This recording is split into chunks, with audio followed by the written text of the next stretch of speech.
নির্বাচন কমিশনার অবসরপ্রাপ্ত brigadier general Abul Fazal Mohammad Sanaullah বলেছেন, কোনো দলের কার্যক্রম স্থগিত থাকলে তাদের প্রতীকও স্থগিত থাকবে। তারা নির্বাচনে অংশ নিতে পারবে না, কিন্তু প্রতীক ছাড়া স্বতন্ত্র দাঁড়াতে পারবে কিনা সেটা সময় বলে দেবে।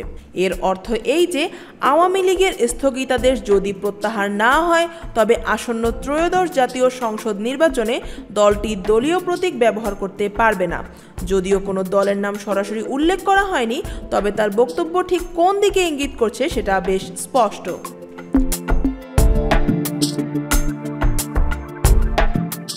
বুধবার নির্বাচন ভবনে সাংবাদিকদের সঙ্গে আলাপকালে নির্বাচন কমিশনার আবুল ফজল মোহাম্মদ সানাউল্লাহ জানিয়েছেন, সংশোধিত আরপিওতে আইন প্রয়োগকারী সংস্থার তালিকায় সশস্ত্র বাহিনী যুক্ত করা হয়েছে।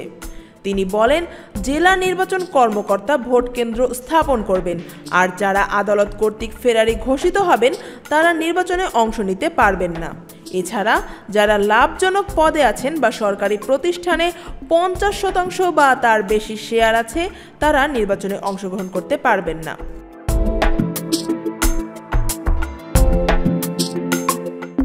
ইসি আরও বলেন, হলফনামায় তথ্য গোপন বা মিথ্যা তথ্য দিলে পরবর্তীতে ব্যবস্থা নেওয়া হবে এবং সেই প্রার্থী সংসদ সদস্য পদ হারাবেন। পাশাপাশি প্রার্থীর জামানত 20,000 টাকা থেকে বাড়িয়ে 50,000 টাকা করা হয়েছে। তিনি জানান, একক প্রার্থী থাকলে সেই আসনে না ভোট থাকবে ব্যালটে। জোটবদ্ধভাবে নির্বাচন হলেও প্রার্থীরা নিজ নিজ দলের প্রতীকে প্রতিদ্বন্দ্বিতা করবেন। ইভিএম সংক্রান্ত সব বিধান বাতিল করা হয়েছে।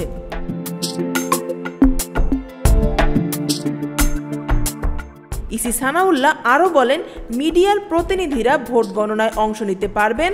নির্বাচনী পোস্টার ব্যবহার বাতিল এবং সোশ্যাল মিডিয়া ব্যবহার করে আচরণবিধি লঙ্ঘন করা যাবে না।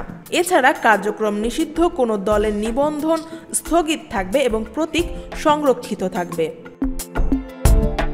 News desk, Dhaka watch.